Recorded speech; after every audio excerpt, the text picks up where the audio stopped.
Stepdad sabotaged my education to please his jealous son. Years later, they are begging after a karma that hit them hard. Be me, 22. Need to get this massive weight off my chest. Been holding on to this story for too long. Time to finally share everything that happened.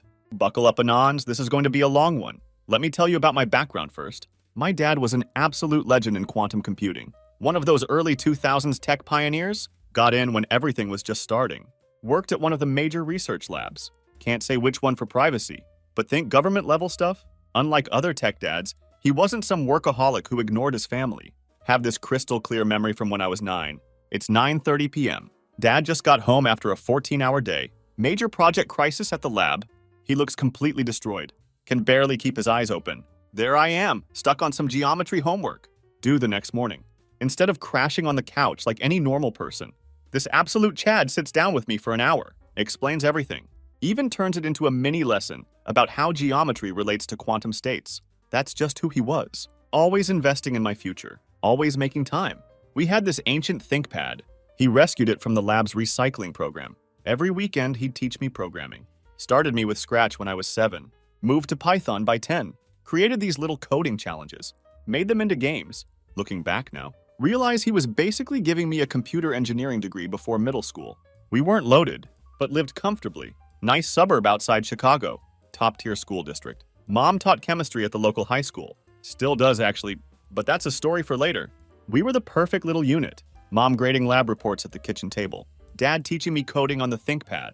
Every Thursday night, we'd order Chinese. Watch old sci-fi shows. Contact, Close Encounters, 2001, Space Odyssey. Dad was the biggest space nerd. Proud of it too. Then everything went to shit. Started with Dad having these weird chest pains. Brushed it off at first. Classic dad move, right? Mom insisted he get it checked out. That's when we got the news. Stage 4, pancreatic cancer. If you know anything about cancer, you know that's basically a death sentence. Doctors gave him 6 to 12 months. He made it 6. Even while dying, this legend was still thinking ahead. He'd already set up my college fund years ago. But now he went into overdrive with planning. Got everything legally locked down. Trust fund, life insurance, everything organized to the smallest detail. Even wrote me this letter. Wasn't supposed to open it until I got into college. Still tear up thinking about it. Last real conversation with him was in the hospital. He could barely talk, but he grabbed my hand, made me promise 2 things. First, never stop learning. Second, take care of Mom. I was 11, trying to act tough, but absolutely breaking inside. After he passed, everything was rough for a while. Mom took leave from teaching. I threw myself into studying. If I couldn't have Dad physically there teaching me, I could at least honor him by learning everything possible. Started teaching myself advanced programming. Stayed after school for extra physics help. Joined every STEM club I could find. Looking back, it was probably my way of dealing with grief. But hey, at least it was productive. We managed okay those first few years. Life insurance meant we could keep the house. Mom eventually went back to teaching. We had this new routine, just the 2 of us. She'd help me with lab reports. I'd help her figure out how to use virtual labs for her classes. Seriously, how do teachers struggle so much with tech? Wasn't the same as before, but we were making it work. Then Mom met Nathan. And holy fuck, did that ever change everything? Mom met Nathan about 3 years after Dad passed. Looking back now, can see all the red flags. But at the time, I was just a 14-year-old kid, trying to deal with having some random dude suddenly in our lives. They met through some local singles group for teachers. Yeah, I know. Already, sis? Nathan owned this motorcycle dealership in town. One of those buy here, pay here places. Preyed on people with bad credit. Talked big game about being an entrepreneur. Self-made man and all that bullshit. Place looked shadier than a palm tree in Alaska. The kind of spot where odometers mysteriously rolled back, and finance terms were written in microscopic font. First time I met him, he showed up at our house in this leased Mercedes. Found out later he was 4 months behind on payments, wearing one of those fake Rolex watches. Could spot it as fake from across the street. But Mom, man, she fell for all of it. She'd been lonely. You know, teaching all day. Coming home to just me and my textbooks. Nathan swooped in with his businessman act, taking her to expensive restaurants, buying her flowers. Classic love bombing stuff. I didn't have the life experience to recognize it back then. But the real cherry on top of this shit sundae? His son Tommy. Holy fuck, where do I even start with Tommy? Imagine every douchebag high school movie character. Roll them into one person. Then subtract about 60 IQ points. Tommy was a year older than me, but had already been held back 3 times. Walked around in designer clothes. His dad bought them with scammed customer money, probably, acting like he was some suburban Tony Montana. His Instagram bio literally said future CEO, even though the only thing he'd ever successfully managed was to avoid doing any actual work. Nathan moved in with us after dating Mom for like 4 months. 4 fucking months. And suddenly I'm sharing my house with these two clowns. Tommy got the guest room, right next to mine. That's when the real fun began. This dipshit would blast his terrible wannabe rapper music at 3 a.m. when I was trying to study, go through my stuff when I wasn't home. Found him wearing one of my dad's old lab coats once. Nearly lost my shit. But the worst part, the way he acted around my female friends. Quick example.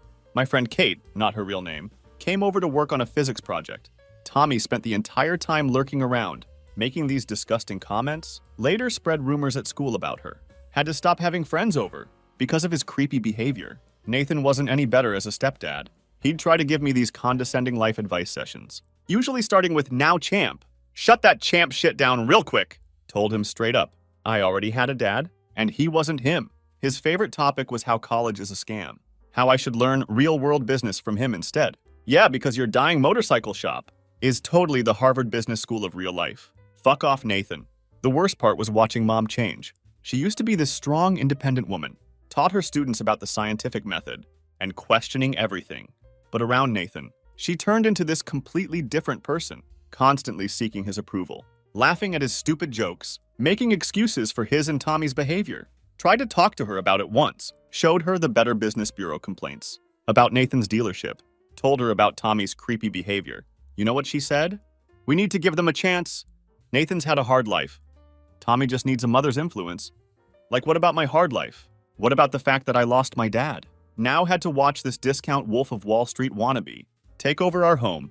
The dynamic in the house got real weird real fast. Nathan and Tommy would have these loud conversations about hustling and grinding, their favorite words, usually involving some sketchy scheme or another. Meanwhile, I'm in my room, actually grinding, studying quantum mechanics, trying to maintain my 4.0 GPA. The contrast was almost comical. And get this, Nathan started reorganizing our family finances. About a month after moving in, started asking Mom about her savings. My college fund, everything. Had this whole pitch about how he could invest it in his business and triple our money. Classic con man stuff. Thank God Dad had the foresight to lock down my college fund in a trust, or it probably would have disappeared faster than my respect for Mom's judgment. The real kicker, Mom started pulling away from everything. That connected us to Dad. His science books disappeared from the living room. His old lab coat that she used to wear around the house, suddenly nowhere to be found. It was like she was trying to erase our past to make room for this new family. Looking back, should have seen what was coming. The way Nathan would get this calculating look. Whenever the topic of my future came up, the way Tommy would make these snide comments about me being a tryhard. Whenever I aced a test, they were laying the groundwork for what would eventually become the biggest betrayal of my life. While Nathan and Tommy were turning our house into their circus, I was on my own mission. Looking back now, I probably took the whole grinding thing to an unhealthy level. But when you've got a dream and a toxic home environment, you'll do anything to make it happen. My daily routine was insane. Wake up at 4:45 a.m. to avoid running into Nathan and Tommy in the kitchen.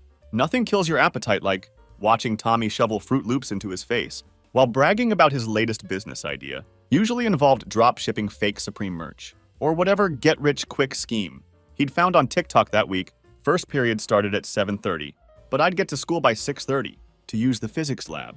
Our school's equipment was ancient, but better than trying to study at home, where Tommy would constantly interrupt with his BS. Plus, the early morning quiet helped me focus. The custodian, Mr. Garcia, would always let me in early. Shout out to that man. He'd even bring me coffee sometimes. When he saw me struggling with particularly nasty calculations, my course load was pretty much academic suicide. AP Physics C, AP Calculus BC, AP Chemistry, AP Literature. You name it, the guidance counselor actually tried to talk me out of it. Said it was too much pressure. But pressure? That was nothing compared to listening to Nathan's daily lectures about how book smarts don't equal street smarts, while he ran his dealership into the ground. The real tough part was balancing everything with SAT prep. Couldn't afford those fancy prep courses that all the rich kids in my school were taking, so basically lived at the public library. They had these old SAT prep books from like 2016. But hey, math is math, right? Would study there until closing time just to avoid going home. The librarian, Mrs. Liu, would sometimes forget to announce closing time. When she saw me deep in practice problems, again, shout out to all the adults who saw what was going on and tried to help in their own ways. My scores started out decent, but not great. 1410 on my first practice test. Not bad, but not top university material. So I doubled down, started doing these marathon study sessions on weekends. Take a practice test, review every single question I got wrong, make flashcards for every vocabulary word I didn't know. By my final SAT, hit 1570. When I got the score back, I literally cried in the school bathroom for like 30 minutes straight. The whole time Tommy would make these comments about me being a tryhard or a teacher's pet. He was probably jealous, but honestly, I didn't care. Every time he or Nathan tried to get under my skin, I'd just think about my dad's quantum lab photo and keep pushing. The extracurriculars were another whole level of crazy. Besides the physics club, I was doing debate team captain by junior year, volunteering at a local tech literacy program for seniors, teaching old folks how to avoid online scams. Ironically, learned a lot about scams from watching Nathan's business practices, working part-time at a local electronics repair shop. Mom tried to be supportive in her own way. She'd leave dinner in the microwave for me. When I got home late from activities, sometimes try to talk to me about college plans. But Nathan would always interrupt with some story about a self-made millionaire who never went to college. It was like watching someone you love slowly disappear into someone else's shadow. The worst part? I was killing myself trying to make this dream happen, while Tommy was literally doing nothing. Like actually nothing. He dropped out of community college after 2 weeks, claimed the professors were haters who didn't understand his entrepreneurial mindset, spent his days either sleeping or hanging out at his dad's dealership, allegedly learning the business. The business of what? Running a failing motorcycle shop into the ground, while scamming people. Great career path, bro. But you know what kept me going? Those quiet moments in the morning, working in the physics lab, when I could almost feel my dad's presence, like he was looking over my shoulder. Proud of what I was building. Every solved equation, every perfect test score, every successful experiment. They were all building blocks for my escape plan. Then came the college applications, and holy fuck did that ever open up. A whole new can of worms. March 15th, 2024. I remember the date, because it was the day everything changed. It was a Wednesday around 7:15 p.m. I was in my usual spot at the public library, trying to focus on some AP Physics homework, but really just obsessively refreshing my email. Every 15 seconds, Ivy Day decisions were dropping, and my stomach felt like it was hosting an Olympic gymnastics competition. I'd applied to 8 schools total. 3 safety schools already got in. 3 target schools got into 2. And my dream schools? Can't say which ones exactly for privacy, but their physics programs are consistently top 3 nationally, and their graduates basically get to name their price. So I'm sitting there, sweating bullets, when the email notification pops up. Subject line just says, "Update on your application status." My hands were shaking so bad, I actually misclicked 3 times before managing to open it. Then I saw those magic words, "Congratulations." I literally had to read it 5 times to believe it was real. Mrs. Liu probably thought I was having a seizure because I just sat there, completely frozen, for like a solid minute. Then I started crying. Not like subtle manly tears either. We're talking full-on ugly crying. In the middle of the reference section, Mrs. Liu came over to check if I was okay. When I showed her the email, she actually hugged me, started crying herself a little bit. She'd seen how hard I'd worked, staying there until closing time, almost every day for 2 years straight. Told me she was going to frame the newspaper article. When I eventually won my Nobel Prize, no pressure, right? Called mom first, obviously. She was still at school, grading lab reports in her classroom. When I told her, she screamed so loud, I had to hold the phone away from my ear, said she was coming home right away to celebrate. For a moment. Just a moment. It felt like old times, like when I'd won that state science fair in middle school, and Dad had taken us all out for Korean BBQ. Got home around 8:15. Mom was already there. She'd bought champagne, the cheap stuff, but still was literally dancing around the kitchen, kept hugging me, saying how proud Dad would be. It was perfect. Should have known it wouldn't last. Nathan and Tommy got home around 8:45. They'd been at the dealership, probably trying to figure out how to make a Kawasaki with 180,000 miles. Looked like it had only been used for weekend rides by a retired dentist. Mom was mid-happy dance when they walked in. I swear to God, the temperature in the room dropped like 30 degrees. Nathan did this thing, where he tries to look concerned, but just ends up looking constipated. Asked me when I'd applied, how much it would cost, all these questions. That had nothing to do with, actually congratulating me. I explained about my dad's college fund, thinking that would settle it. Big mistake? Nathan's face did this weird twitch thing, He looked at Mom and said, "Oh, that money." Like he'd been thinking about my college fund for a while, which looking back, he probably had been. Then he starts in with this bullshit about how I should have looped them in on my plans because apparently I needed their permission to apply to college. Tommy, being the emotional support douchebag that he is, starts going on about how unfair it is that I'm showing off when he chose to go to community college for 2 weeks. Remember? Because he understands the value of starting small. This coming from the guy who once tried to convince Nathan to buy him a Ducati because, and I quote, "It's an investment in my personal brand." But the real gut punch came later that night. Mom came to my room around midnight, looking like she'd been crying. Said we needed to talk. Those 3 words that never lead to anything good. Turns out Nathan had been planning to use my college fund to expand the dealership. Had this whole presentation ready about how he could triple the money in 2 years. Mom had apparently been stalling him, saying they needed to wait for the right time. But now that I'd actually gotten in somewhere, the shit was hitting the fan. Nathan had given her an ultimatum. Either convince me to reconsider my college choice and let him invest the money, or he had some choice words about their marriage. And Mom, my own mother, was sitting there asking me to think about the family. What family? The one where my stepdad was trying to steal.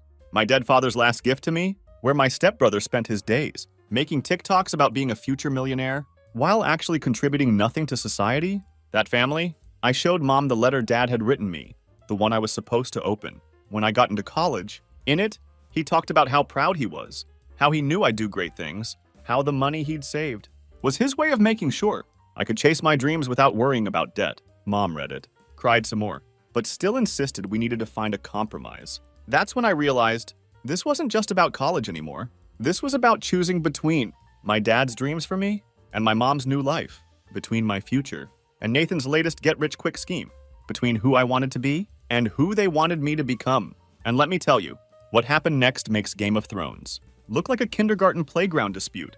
The morning after my acceptance, I woke up to find Nathan sitting at our kitchen table with this stack of papers in front of him, like he was about to conduct a corporate board meeting. Mom was there too, looking like she hadn't slept at all, nervously fiddling with her coffee mug, the one my dad had gotten her from the Quantum Labs gift shop years ago. The sight of that mug in this context made my stomach turn. Nathan had prepared an actual PowerPoint presentation. I wish I was joking. This man really made a slideshow titled Family Financial Planning, a strategic approach to collective success. Looking back, I have to admire the sheer audacity of trying to corporate speak his way into stealing my college fund. The presentation was exactly what you'd expect from someone who learned business strategy from YouTube motivational speakers. Lots of clip art graphs showing exponential growth, buzzwords like synergy and market penetration, and absolutely zero actual financial data to back up his claims. His big plan? Use my college fund to buy a second dealership location. That was going out of business, because clearly, the solution to running one failing business is to buy another one. I sat there for 45 minutes, watching this man explain how he could turn my father's carefully saved money into a family empire. Every slide felt like a personal insult to my dad's memory. The worst part was watching Mom nodding along, occasionally throwing in supportive comments like, "Nathan really knows the market," and "It's a great opportunity for all of us." When he finally finished, Nathan leaned back in his chair with this smug look on his face, like he just presented the next SpaceX business model. Then he hit me with the kicker. "So, Sport," he always called me that when he was trying to be manipulative, "what do you think about taking a gap year? Give the business time to grow. Then we can talk about college again." I lost it. Like completely lost it. Told him exactly what I thought about his business acumen. How I'd looked up his dealership's BBB rating. F, by the way. How I knew about all the complaints filed against him for odometer fraud. How his current location was 4 months behind on rent. Thank God for public records. And that business law elective I took. Nathan's face went through this fascinating journey. From smug to shocked to angry. Tommy, who'd been lurking in the doorway this whole time, started getting all puffed up, like he was going to do something. But I wasn't done. Pulled out my phone, showed them the email I'd gotten from my dad's lawyer the night before. Yeah, I'd contacted him right after Mom's midnight visit. I wasn't born yesterday. The lawyer had confirmed what I already suspected. The trust was ironclad. Nathan had no legal right to touch that money, and any attempt to coerce me or Mom into signing it over could be considered criminal.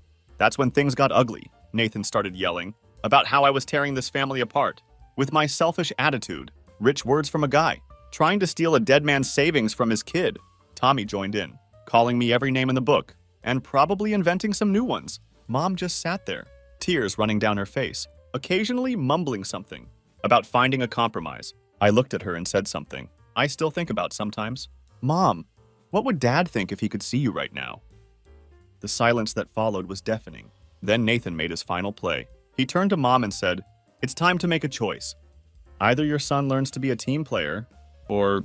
He let the threat hang there, but we all knew what he meant. Mom stood up slowly, and for a second, just a second, I thought she was finally going to stand up to him. Instead, she looked at me with these sad eyes and said, "Maybe we could look at some schools closer to home.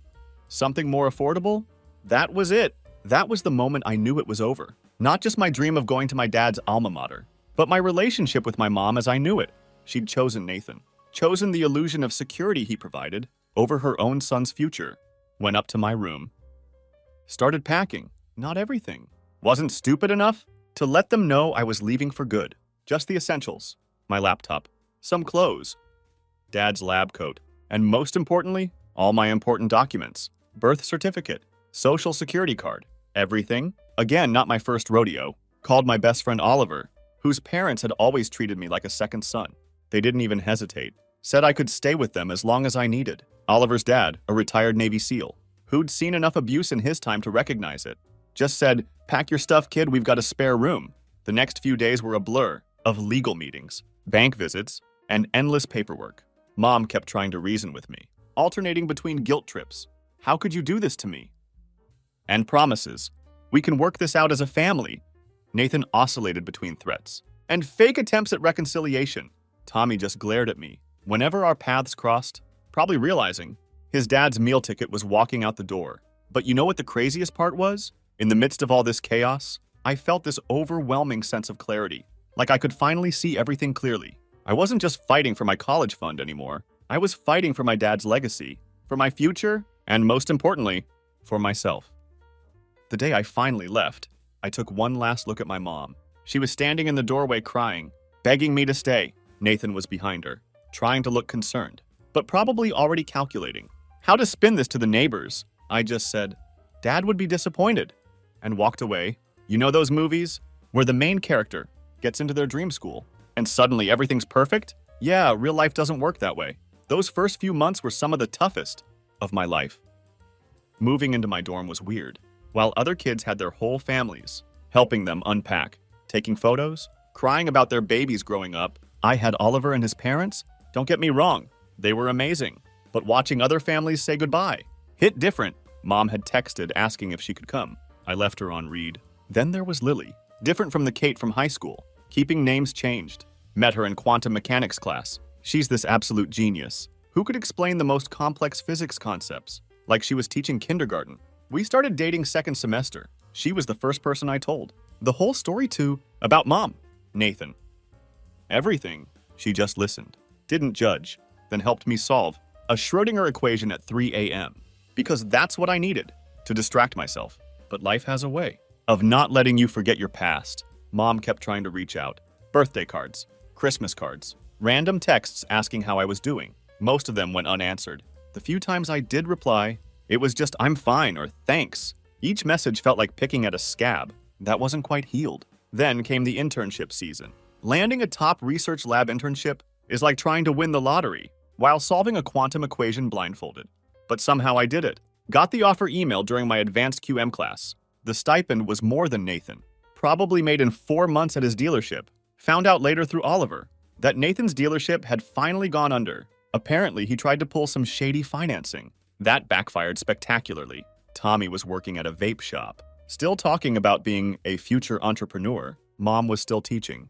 But things with Nathan were tense. The internship itself? Fucking incredible. Spent the summer working on quantum computing projects. That would actually impact millions of people. My team lead was this veteran physicist who reminded me so much of Dad. Same passion for mentoring. Same terrible science puns. On my last day, he pulled me aside, offered me a return offer for after graduation.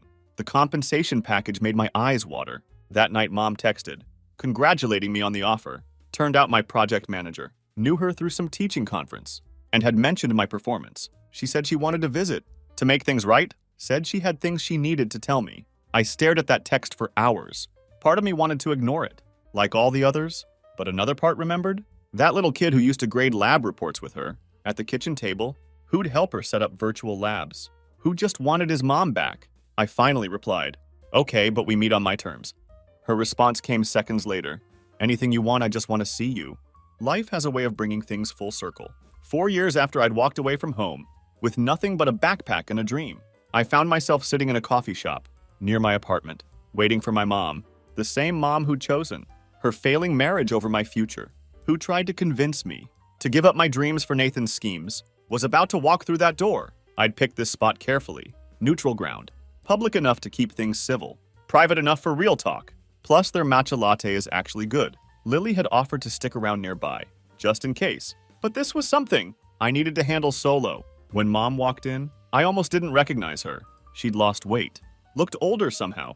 Gone was the confident chemistry teacher. I remembered. The woman approaching my table looked beaten down. She was wearing Dad's old lab coat, the one I thought Nathan had thrown out years ago. The first few minutes were awkward as hell. Small talk about the weather, how my research was going, typical mom stuff. But there was this underlying tension, like we were both tiptoeing around, a minefield of unspoken words. Finally, she took a deep breath and said, "Nathan left me." Not exactly shocking news. Oliver's mom had kept me updated on the neighborhood gossip. Apparently, after the dealership went bankrupt, Nathan had tried to start some quantum computing scam. Because of course he did. When that failed, he'd split, leaving Mom with a mountain of debt and a broken marriage. But then she dropped the real bombshell. He never wanted to invest your college money in the business, she said, staring into her matcha. He wanted to use it to pay off gambling debts. The dealership was just a front. He'd been borrowing from some dangerous people. The pieces started falling into place. The constant pressure about the money, the desperate schemes, the way he'd almost panicked when I got accepted to college. Nathan hadn't just been a failed businessman. He'd been running a whole other kind of operation. Mom started crying. Not the manipulative tears I'd seen before, but real raw sobs. She told me everything, how Nathan had threatened her. When she wouldn't sign over my trust fund, how he'd been stealing money from the dealership, how Tommy had been involved in some seriously sketchy stuff at that garage of his. I was scared, she said. Not just of Nathan, but of being alone. After your father died, I thought I'd never find anyone else. Nathan seemed so capable at first. By the time I realized what he really was, I was in too deep, but that's no excuse for what I did to you. I sat there processing everything. Part of me wanted to stay angry, to remind her of every time she'd chosen Nathan over me. But looking at her now, I saw something I'd missed before. The same loss and loneliness I'd felt all these years. I found this when I was packing up Nathan's things, she said, pulling out a worn envelope. Inside was a letter from Dad, dated a week before he died. He'd written it to Mom, asking her to protect my future, to make sure I had the chances he'd worked so hard to provide. She'd never shown it to Nathan. I failed him, she whispered. I failed both of you. That's when I did something I hadn't done in 4 years. I reached across the table and took my mom's hand. You didn't fail, I said. You're here now.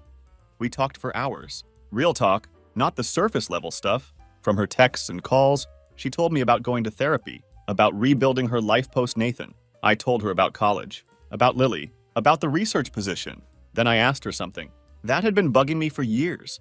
Why didn't you fight harder for me when I left? She squeezed my hand and said, because you reminded me so much of your father. He never compromised on what was right. Even when it was hard, when you stood up to Nathan, I saw him in you. I knew you'd be okay. But you weren't, I said. No, she admitted. But I am now, and I'd like to be part of your life again. If you'll let me. That's when I told her my news. I just closed on a small house, near my new research lab. Nothing fancy, but it had a spare room. It's yours if you want it, I said. Fresh start. She started crying again, but this time with a smile, pulled out her phone, and showed me something. She'd been taking online quantum physics courses. Thought it was time I learned what all the fuss was about, she said. Maybe you could help me sometime. Just like that, something clicked back into place. Not the same as before. Too much had happened for that, but something new, something honest. We're still working on it. Mom moved in last month. She's got a teaching job at a school nearby, and in the evenings, I help her with her physics homework. Sometimes when we're both up late working, it feels almost like those nights back in high school. grading labs and solving equations together. Last week, she hung Dad's quantum lab photo. In her new room, next to it, she put my college acceptance letter. A reminder, she said, of what happens when you believe in yourself. As for Nathan and Tommy, last I heard, they're running some sketchy NFT scheme in Minnesota. Good riddance. Lily thinks I'm crazy for giving Mom another chance. Maybe I am. But you know what? Sometimes the hardest problems don't have clean, elegant solutions. Like in quantum mechanics, sometimes you have to measure as you go, adjust for uncertainty, and hope the wave function collapses. Better next time. Update for those asking? Lily and I are engaged now. Mom's helping with the wedding planning. Life has a funny way of working out. Final update to everyone who's been following this story from the beginning. Thank you. Your support meant more than you know.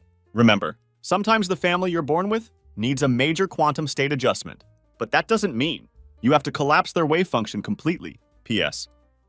Mom says hi, he's reading all your comments and crying happy tears.